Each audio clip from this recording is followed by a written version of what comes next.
बस साथियों, वेलकम। आज एक नई वीडियो के साथ आपके पास फिर से आ रहा हूँ। स्टेट बैंक ऑफ इंडिया ने पूरे देश में वैकेंसीज निकाली हैं। रिटायर्ड जो हमारे साथी हैं, साथी मैं इसलिए कह रहा हूँ कि मैं खुद स्टेट बैंक ऑफ इंडिया से रिटायर हूँ, जो क्लरिकल स्टाफ में है या ऑफिसर कैडर में है, स्केल 3 तक, 1 2 3, उनके लिए ये वैकेंसीज हैं। ठीक है, तो इसकी डिटेल हम अभी देखते हैं। बहुत अच्छी वैकेंसी निकाली हैं, बहुत ज़्यादा वैकेंसीज हैं और पूरे देश की हैं, अलग अलग सर्कल के लिए हैं।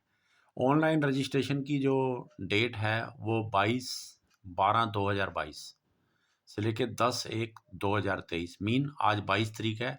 आज से इसका ऑनलाइन अप्लाई करना शुरू हो गया है और इसमें इंडियन सिटीजन होने चाहिए जो रिटायर हैं। मतलब कई लोग रिटायरमेंट के बाद बाहर जाके सेटल हो जाते हैं, वहाँ की सिटीजनशिप लेते हैं, वो इसके लिए एलिजिबल नहीं है, बैंक ने क्लियर कर दिया है। और इसके लिए कैंडिडेट जो है must upload all required document, assignment detail, ID proof, age proof etcetera. अगर ये नहीं करोगे तो आपका शॉर्ट लिस्टिंग या इंटरव्यू में नहीं किया जाएगा। शॉर्ट लिस्टिंग और इंटरव्यू की भी डिटेल में आगे आपको बताऊंगा क्या है, तो आगे फिर दोबारा एक बार आपको ये आईडी प्रूफ बता दूंगा क्या क्या लगाने हैं इसमें। इंटरव्यू के लिए जो है कोई भी खर्चा बैंक नहीं देगा, आपको खुद खर्च करना पड़ेगा।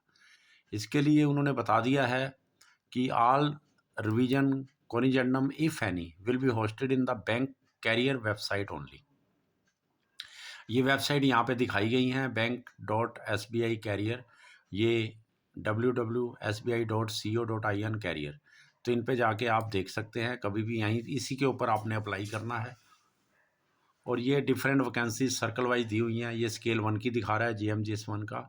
और इसमें एक और इसने कहा है कि हार्ड कॉपी नहीं भेजनी। Hard copy of application other document is not required to be sent to this office. कोई भी नहीं भेजनी है, सब ऑनलाइन जाएगा। ये GMGS1 की वैकेंसीज हैं, डिफरेंट सर्कल्स में दी हुई हैं उसने। ये स्केल 2 की वैकेंसीज हैं डिफरेंट सर्कल में, और इसमें reservation SC ST OBC EWS general, और उनमें PWD के लिए भी जो है वो भी दी हुई हैं। तो ये सारी डिटेल आप देख सकते हैं वो साइट खोल के। जो 1 2 और 3 स्केल ऑफिसर रिटायर हैं उनके लिए 940 वैकेंसियाँ हैं, 940।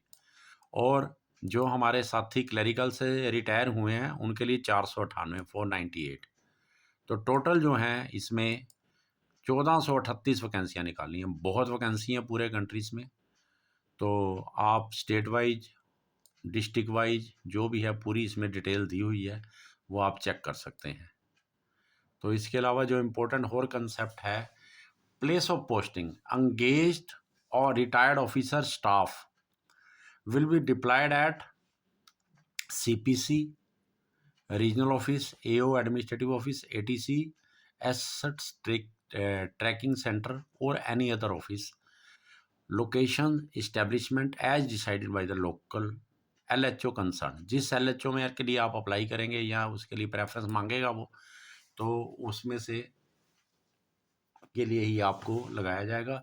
और उसके साथ उसने एक और लिख दिया, bank reserve the rights to post anywhere in India as per its requirement. Normally लगाते नहीं है पर लिखना होता है बैंक को, ये जरूरी है। अब इसमें educational qualification, experience, special skill, attitude, ये सब इंटरव्यू में जो है असेस किया जाएगा।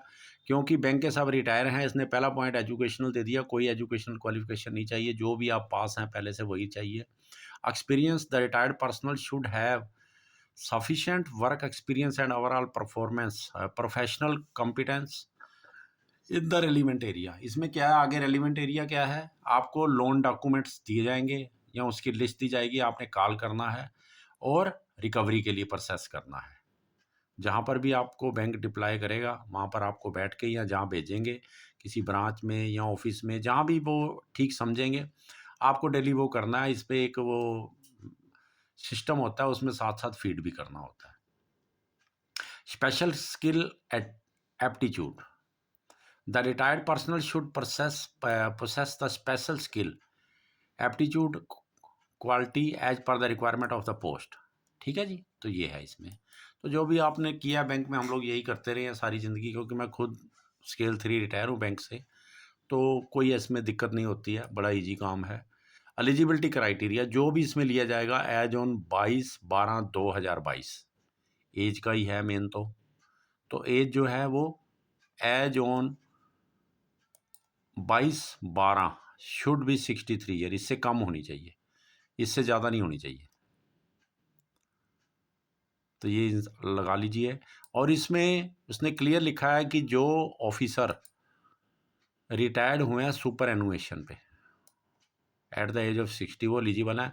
परंतु इसके अलावा जो officer the officer voluntarily retired, resigned, suspend और left the bank otherwise before superannuation are not eligible for consideration of engagement. However any officer who have completed 58 year of age and 30 year of service pensionable service both the condition need to be satisfied, वो भी इसके लिए eligible हो जाएंगे, वो भी भर सकते हैं।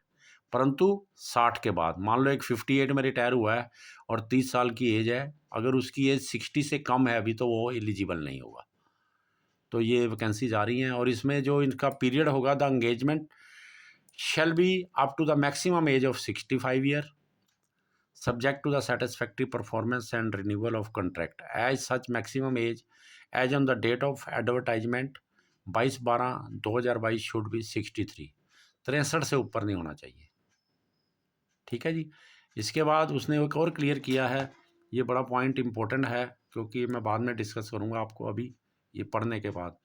नो पनिशमेंट, पेनल्टी, सेंश्योर और higher should have been inflicted on the retired officer staff during the 5 year of their service proceeding to their retirement। अभी पीछे एक एटीएम चैनल मैनेजर की वैकेंसीज निकली थी और एफएलसी की थी, उनकी सिलेक्शन भी हो गई, इंटरव्यू में सिलेक्ट हो गए, शॉर्ट लिस्टेड हो गए, मेरिट में भी आ गया, परंतु उनका 5 साल के बीच में उनको सज़ा मिली हुई थी, तो इसलिए उनको फाइनल असाइनमेंट नहीं दी गई।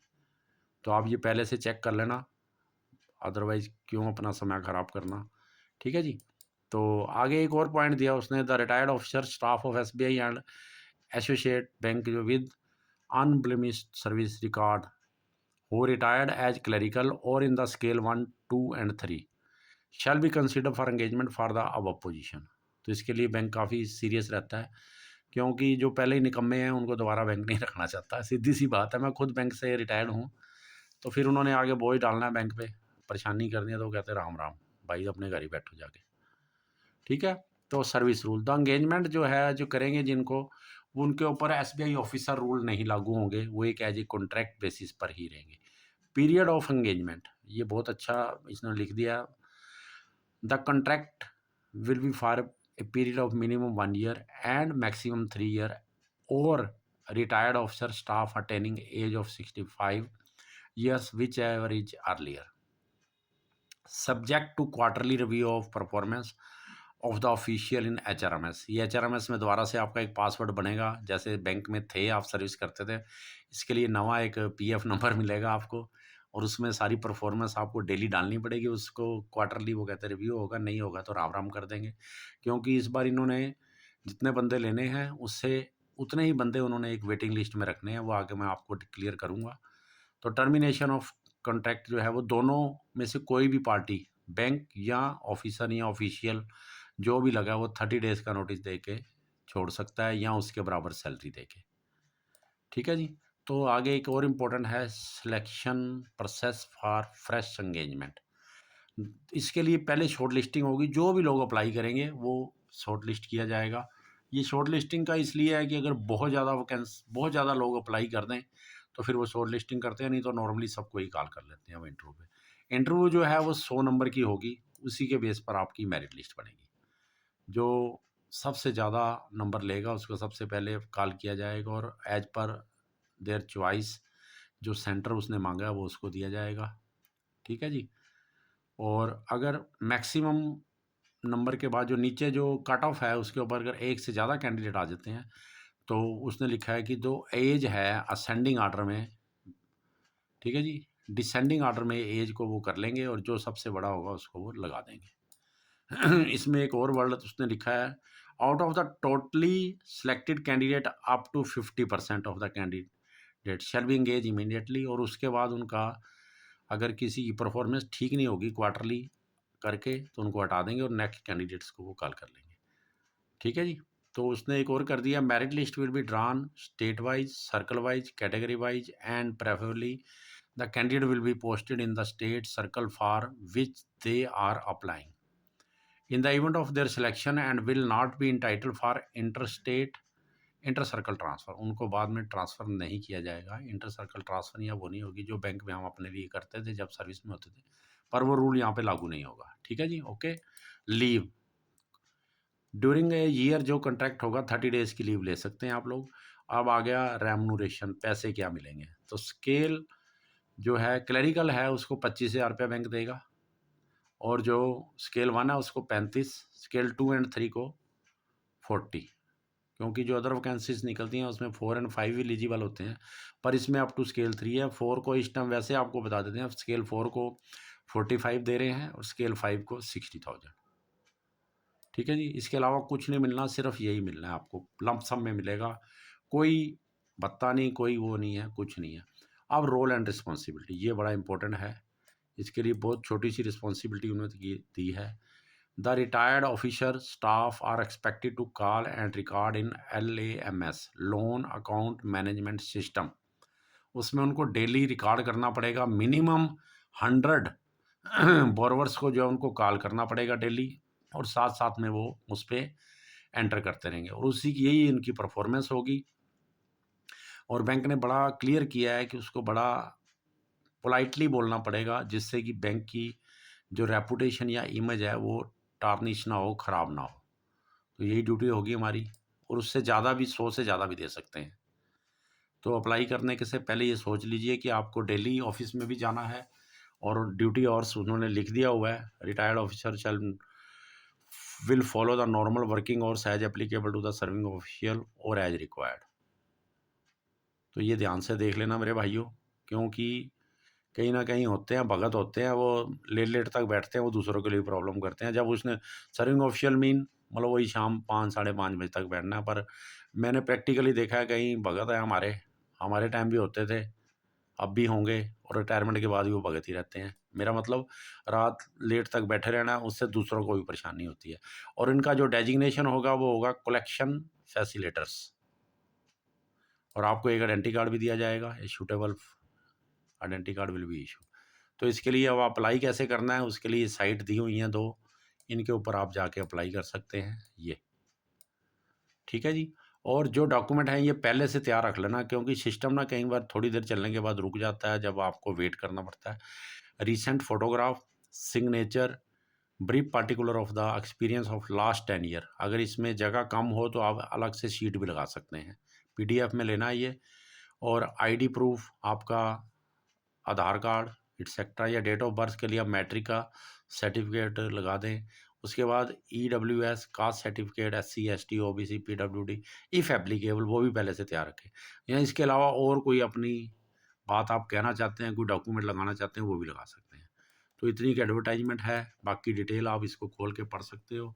आप सबका धन्यवाद जो आप ये देख रहे हैं, और ये नोबल यूथ पे आप देख रहे हैं, और इसको आप लोग सब्सक्राइब भी कर देना और दूसरों से शेयर भी करना। पीछे भी एक असाइनमेंट निकली तो मैंने डाली थी, लगभग वो उसको 3100 आदमी देख चुके हैं, हमारे बैंक के ऑफिसर ने देखी थी, और लोगों ने उसको सब्सक्राइब भी किया था। तो आप भी सब्सक्राइब ज़रूर कर देना, क्योंकि मैं भी मेहनत करता रहता हूँ, ये बनाता रहता हूँ, और भी वीडियो के साथ में आपको मिलूँगा। आपका सबका धन्यवाद और माय बेस्ट विशेस। आइए बैंक में दोबारा से फिर मिल के काम करते हैं। Thank you to all of you for watching this my video. Okay bye.